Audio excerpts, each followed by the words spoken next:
As winners of the Global Recruiters 2023 Best Equity, Diversity and Inclusion Strategy Award, an award we are incredibly proud of, we wanted to run a session that was accessible to our full network. So for those of you on the call today, thank you so much for joining. The theme for International Women's Day this year is Embrace Equity. And over the course of this week, we've been celebrating with a series of events to help create awareness on the importance of gender equality and equity in the workplace. So I am absolutely delighted to welcome our panel for today's discussion. So firstly, Natasha Crump, who is our Chief People and ESG Officer at Amoria Group. Lisa Garner, Learning and Development Consultant and Wellbeing Specialist. And finally, Matthew Roebuck, who is our Group Managing Director.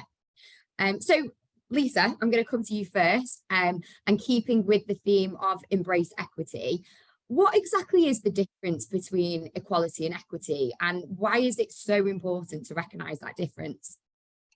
Yeah, it's a great question, Amy. So this is one that we've talked about a lot, like when we've not been online, and so the word equality used to feel like a great word, particularly for women. We were like, this is great, we're being treated equally, regardless of what your protected characteristic is. If you're from a marginalised group, this is great. Equality, will all be treated the same. So when the word equity all of a sudden started to surface, I think a lot of people were quite confused, thinking, is this the same thing? So at that time, when the word came about, like, I did lots of research, because as a coach and a trainer and someone who's super passionate about equity, diversity and inclusion, I was like, I really need to know, really need to find out about this, and it's got to make real sense. So I'm quite visual. So I look at like infographics to really help me to get something straight in my head. And my favourite one, and there's a few really great ones of the bikes, but my favourite one is there's three people and they're all trying to look over a fence. I mean, it's a baseball game, so they probably should be paying, but that's beside the point. There's a really tall person, there's a medium-sized person, and then there's a very small person. So if we give them equality, we give each of them a box of exactly the same size. So the tall person could see over the fence anyway, and now they're just like really high up looking over a fence they could see over. The medium-sized person can now see over the fence, so that's fabulous for them. But the small person still can't see over the fence. So the way we look at equity is all three of these people are not starting from the same playing field. They're all starting from a very different starting point. So the idea of equity is the tall person, let's not give the tall person a box, right? This person can see over the fence, they've got the opportunities they need, and they've got all of the resources available. The medium-sized person, they only need one box and they can see over the fence. That's great, let's give them a box. And the small person, let's give them two boxes, because then they all three people are now at equality. So equity doesn't take away that equality is important. Equity is the step before equality. It's like, let's see where people are coming from. What is the playing field? And if you're disadvantaged in any way, then we need to know that, to embrace it and to make sure that this is truly fair. So I think for me, that sums it up quite well. Yeah, I think it does. That is a brilliant way of describing it, because as you and I were discussing earlier, it is a little bit of a challenging concept to get your head around at first, because people are so used to talking about equality, which is of course important, but that's quite surface level. As you said, you've got to think before that and see what people actually need first. So thank you so much for explaining it in such a clear way. Now, you're somebody that works with a number of different businesses as well as ours, of course. So you get access to see various different strategies in the D&I space. So when it comes to gender equity, what have you seen that's worked well, so the people on the call, I guess, can get some ideas around that, and likewise not so well as well? Yeah, excellent. So I think I'll start with the not so well, and I'll finish on a positive. So the things that don't work well are companies trying to throw numbers in order to reach equity. So throwing numbers of people, and a lot of companies have got really good intentions. So I'm not taking away from that. It's all about progression, isn't it? And how can people get better? But there's a lot of companies that think, I know, in order to be more diverse, in order to have equity, let's get these numbers into a better place. And they're looking at the data and saying, we need more women, we need more people of colour, we need more people with disabilities, we need more LGBTQ+. And the intention seems really good. But actually, if the environment doesn't support people who have protected characteristics, it's actually pretty damaging for the company, because it's not great for their reputation, because they're going to then have real problems with the retention. But actually, that's damaging for those people who are going into an organisation thinking, wow, this is an organisation that really cares about these things. So it's really important that the environment is good. And I'm not just saying this because I'm on this call with you guys, but it's something Amoria do so well.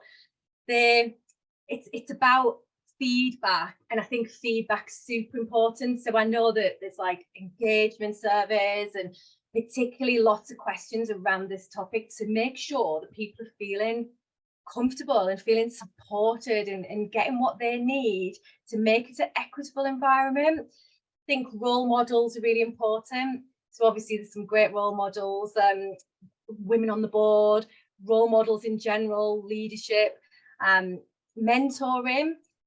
Really something that companies do really well, I think, is, you know, when they have men being mentored by women, I think it's so rewarding, because actually it's really, both parties like really benefit from that. Groups, obviously there's a send at Amoria Bond, because people need to be heard. If you put someone into an environment and their voice isn't heard and they're not listened to, then you're never really going to establish that equity. So I think those are things, and knowing that you're not the finished product. Yeah. So I think companies that I work with that think that they've done it all because they've done International Women's Day and they've got some great stats, and that's not, you haven't finished. It's a progression. It's a process that needs to keep evolving.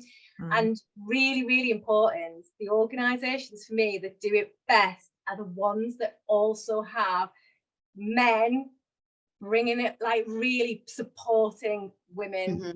And it's everybody. It's not just women supporting women, as much as that's super important. So I think from an equity point of view, men look around and think, what is needed to make these women rise? But women do the same. If you're a woman who's doing well, like, bring other people with you and look around you and think, if I'm starting from this playing field, where are you starting from? You know, like, really think about that, and like, how can I support, because I've got more of an advantage than you. So I think those are the things that really stand out from the companies I work with. Yeah, thanks for sharing that, Lisa. So I guess it's, you know, these stats are aspirational and it's brilliant that a business wants to get there, but unless you've got the provisions in place to achieve that, it could actually have a bit of a detrimental effect. And I know we absolutely agree with your comment around we need the men behind it as well.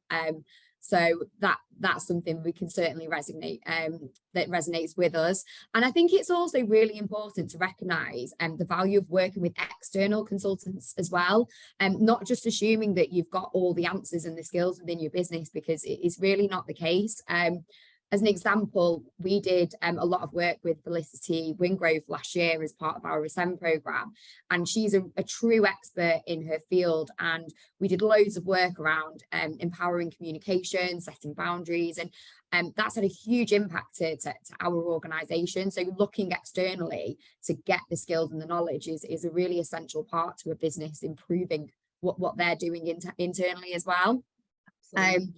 So Sasha, as Chief of People and ESG in our business, I know achieving true parity when it comes to diversity and inclusion is a huge priority and objective for you, and something that you're very passionate about.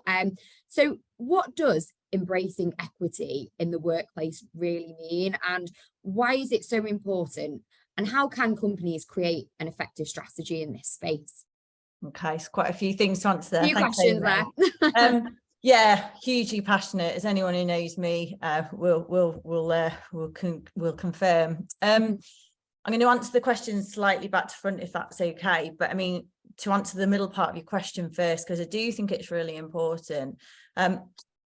Equity in the workplace is essential for thriving businesses. When you look at all the stats, and there's tons out there, tons of really great reports that you can access. Business performance, business retention, business creativity, profitability, every aspect of business success is improved through effective, sustained investment and positive action in ED&I, equity, diversity and inclusion. It's vital for business success. So to answer that part first, why it's important. What does it mean in the workplace?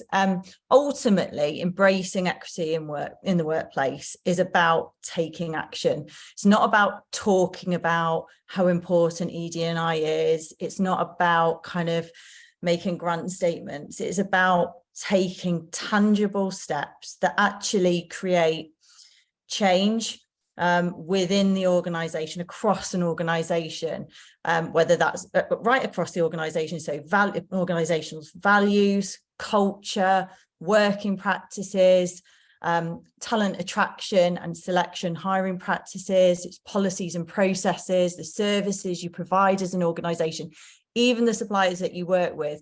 So it's looking at all aspects of your organization and taking action to improve and impact those areas positively, because all those things actually contribute to creating a truly equitable workplace. In terms of an effective strategy, and you mentioned it at the start, I'm really, really proud of the progress we've made, but we are not by any means there yet. We have made some tremendous progress. It was fantastic to be recognised last year by Global Recruiter to win their Best ED&I Strategy award. However, we completely recognise we still have a lot of work to do. And I think from my perspective, that's really, really important to know up front when a company sets out its strategy, that this isn't a quick win. It's not a once a year IWD, International Women's Day kind of activity, right? We've ticked the box, let's crack on now till 2024. If you do this, you do it properly. So your strategy needs to really reflect that. So I'd say go in with your eyes open is the first kind of piece of advice that I give to a company wanting to develop an effective strategy in this space. And then really it's about starting by knowing where you're starting from. What is your business like? And what do you want to get out of your strategy? What's important to you from an ED&I perspective within your business? And then prioritize that, because it's problematic to try and go at everything at once. Yes, it's really important to look at all these business areas like I've talked about. You can't crack everything at once. So look at your business, understand your own business. Where's the biggest opportunity for you to make the biggest difference? We did that with Ascend, and it was the best bit of advice that I had when we were looking at starting off on our own ED&I journey, when we were looking at our own strategy. Gary Eldon, our chair, spent a lot of time with me and just said, be very, very clear what you're going for first, and where's the biggest challenge you've got within your business right now. It was about focusing on gender proportionality for us, about attracting, retaining, progressing more females within our business. So we started with Ascend, and that was absolutely the right thing to do. And it's obviously evolved from there for us. And I think the other key thing for me is, once you're clear on your strategy, be very, very clear who's responsible for that, who's accountable for delivering that, because it's not an add-on. So implementing having a strategy is great, but who's going to implement it? And how are you going to hold yourselves accountable for whether or not you're successfly delivering that? So there's loads more we could talk about, but obviously in the interest of time, those are the kind of key things when you're starting to think about thinking about how to create a strategy, where to start. Those are the areas that I would look at first. Yeah, thank you for sharing that. And you're right, it is baby steps, but actually when you take a step back after a year or 2 years, that's when you can really see the progress that has taken place. But it's lots of effort all the time that adds up. It's got to be consistent, hasn't it?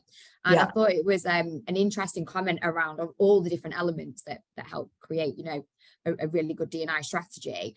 and, you know, working with customers and suppliers that are also on that same journey. And we're seeing more and more now clients of ours that want to know what your strategy is in this area, because they're trying to achieve their own goals on this. So it really is, it's more than just your own business, it's everybody that you're engaging with as well.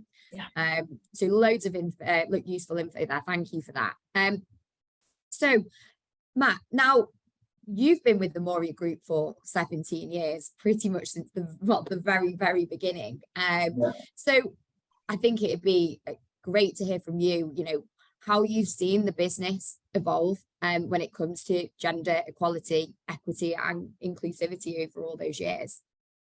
Yeah, I mean, like you say, I've seen a lot of change. A lot of topics have evolved throughout the business over that time, and I was listening to some of the things that Natasha and Lisa said there, and I was actually thinking about some of the changes that we've made in the last year and why we've been able to do that in the last few years. And there was two things that sprung to mind. One is our purpose around progressing lives everywhere, right? So it's ingrained in our culture. Progression is ingrained.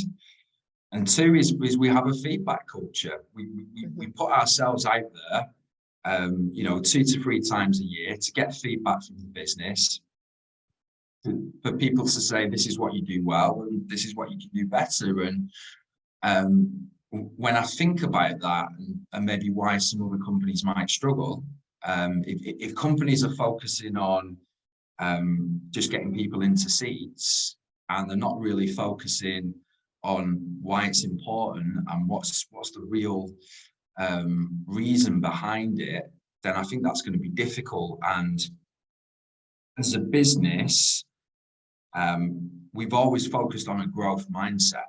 You know, that's kind of an essential part of the model that we teach. You know, we want people to be open-minded. We want people to learn new beliefs and push boundaries. So I think lots of things that we do as a business is aligned with equality and equity anyway.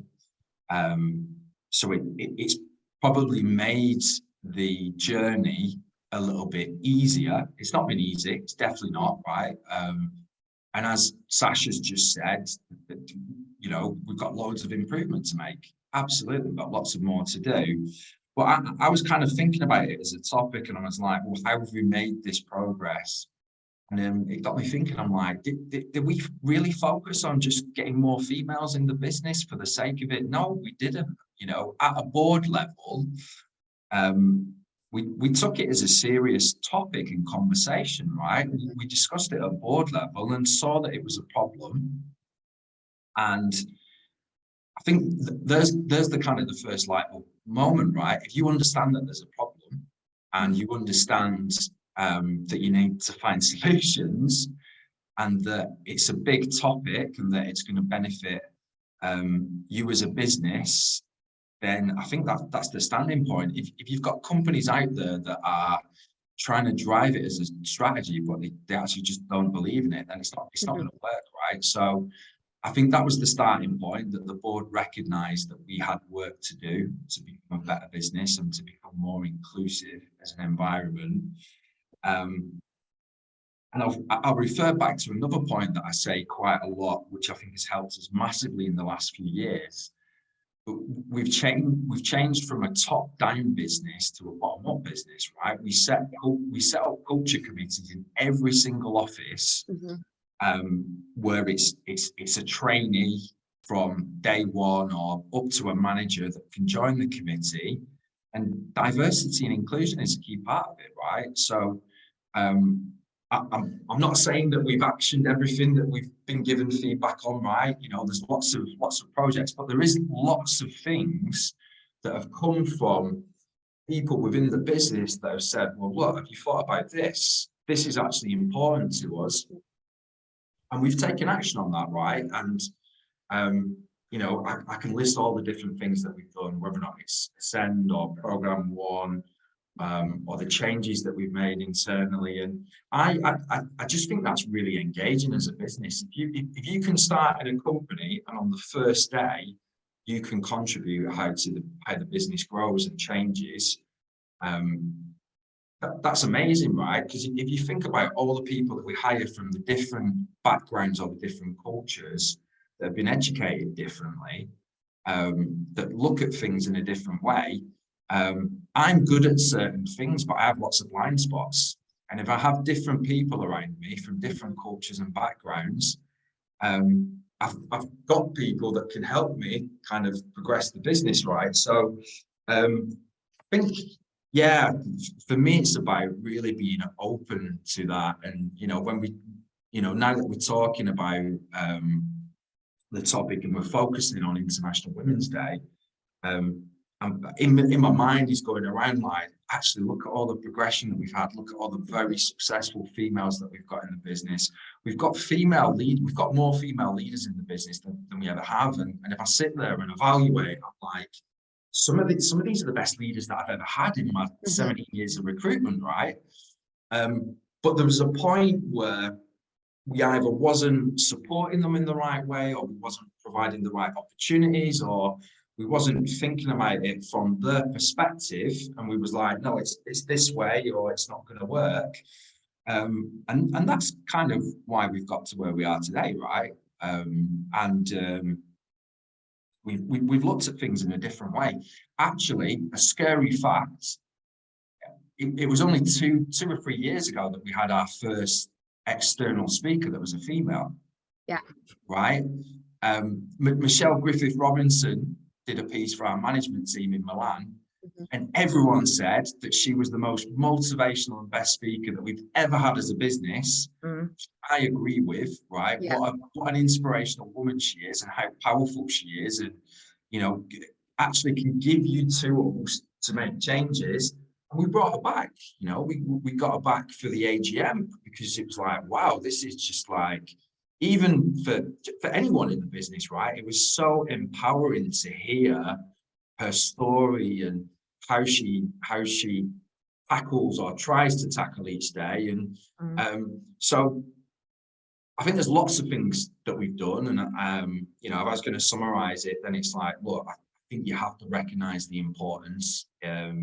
You have to have a true belief in something. Whatever you do, you have to be passionate about it.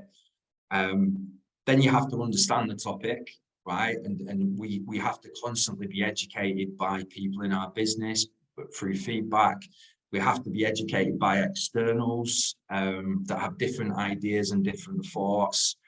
And then we have to have the feedback culture and the culture of like implementation and taking action. And like I say, I think some of that stuff we've had ingrained in our culture for quite a long period of time. But some of the other stuff is more recent, right? And I think if you look at the overall situation that we're in now, I think that we have made a lot of progress, but obviously lots more things still to do as business. Yeah, I'd agree. If you don't mind me just jumping in, Amy, because there's a couple of things that Matt said that are really important. And I think a couple of key to me is that standout that, look, exec buy-in is really important, exec commitment's really important. But actually what's been brilliant with our team is that the recognition that we don't have all the answers ourselves. And as Matt's just said, actually engaging experts, either internally or externally, is really, really important. But even more important is engaging our teams in the journey. And actually, that's been really, really critical. Engaging and empowering our teams has been critical to accelerating our own progress around ED&I generally. Matt mentioned there the culture committees. Over time, as those committees have grown, and we have a dedicated ED&I committee in the UK, it's culture committees across the other offices. They really are now the driving force behind our strategy and implementing that and actually putting that into action. And most of what we do now, the ideas generally are generated through our teams and through it's sort of becomes sort of self-perpetuating cycle of feedback and action. And that's fantastic to see. And that's when it starts becoming really kind of accelerated and sustainable. And it's really exciting to see the differences that have happened within the business.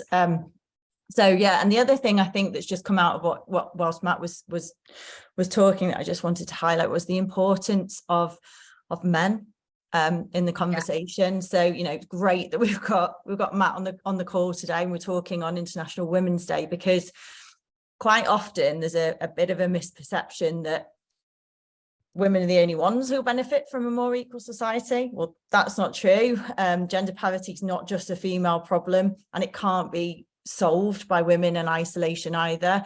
And actually, men face gender specific issues too, that we need to get on the table and talk about and address. And that is part of a true kind of truly embracing equity in society and in the workplace as well. I think